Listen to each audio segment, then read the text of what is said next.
Doctor साहब, देखा जाए कि गैस की समस्या आजकल आम है और हार्ट अटैक वाले लक्षण भी देखा जाए तो उसमें भी गैस की समस्या आती है, तो इसमें लोग अंतर कैसे समझ सकते हैं? अ, कई बार अंतर करना मुश्किल होता है, पहले तो ये बता दें। और यही वजह है कि कई बार हार्ट के जो मरीज़ हैं वो पेट के डॉक्टर के पास जाते हैं, वहाँ जांचों के बाद पता चलता है कि इन्हें हार्ट की दिक्कत रही है और वापस फिर उन मरीज़ों को हार्ट के डॉक्टर के पास भेजा जाता है। तो सिम्टम्स कई बार बहुत मिलते जुलते होते हैं। समझने की ज़रूरत है कि अगर गैस नया नया शुरू हुआ है, या कई लोग होते हैं जिनका कहना है कि सालों से हमें गैस की शिकायत रही है, कई लोग कहते हैं कि हम बिल्कुल ठीक थे, इधर 10-15-20 दिन या महीने भर की दिक्कत रही है गैस की। तो जिनको अभी अभी शुरुआत हुई है उनको ज़रूर ज़रूरत है कि वो गैस के लिए अपने डॉक्टर से मिल करके पता लगाएं कि क्या वो केवल पेट की समस्या है या हार्ट की दिक्कत हो रही है। दूसरा, मिडिल एज लोग जिनकी उम्र 50 के ऊपर निकल गई है, उनको अगर गैस की समस्या महसूस होती है तो ज़रूर अपने डॉक्टर से हार्ट के ख्याल से उसको इवेलुएट करवाना चाहिए। कई बार कई लोग होते हैं जिनका कहना होता है कि हम जब कोई किसी तरह के काम में लगते हैं, लपक के टहलना होता है या कोई तरह के भारी काम में लगते हैं, तभी पेट से गैस की तरह महसूस होना शुरू होता है या पेट फूला हुआ महसूस होता है। कई लोगों को ढकार आने शुरू हो जाते हैं। वैसी हालत में समझना चाहिए कि ये चीज़ें हार्ट से होने के ही चांसेस ज़्यादा हैं। खासतौर से अगर आपको कोई तरह की कोमॉर्बिडिटीज़ है, कोमॉर्बिडिटीज़ का मतलब अगर ब्लड प्रेशर है, डायबिटीज़ है, कोलेस्ट्रॉल है, इन तरह की चीज़ें रही हैं जिनसे हार्ट की बीमारी का अंदेशा बढ़ा रहता है, तो वैसी सूरत में भी आपको गैस को नज़रअंदाज नहीं करना चाहिए।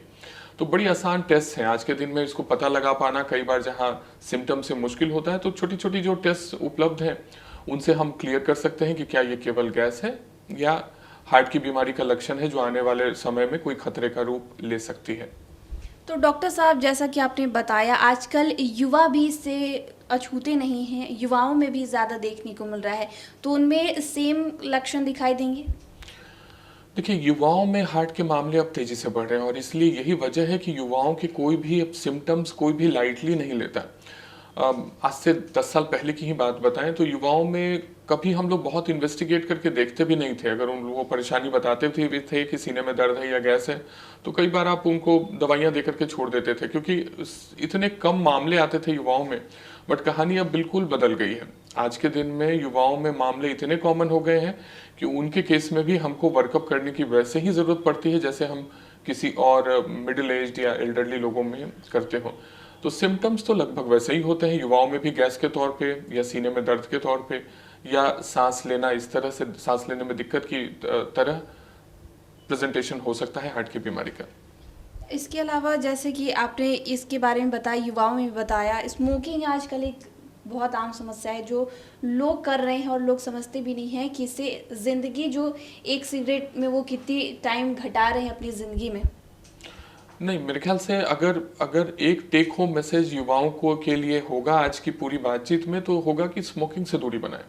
यंग एज में स्मोकिंग से बड़े रिस्क फैक्टर उनके लिए और भी शायद ही कोई हो।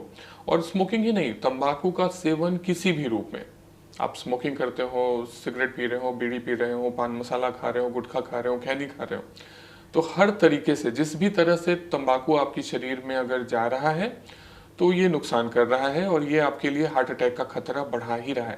तो इसे दूरी बना के रखें।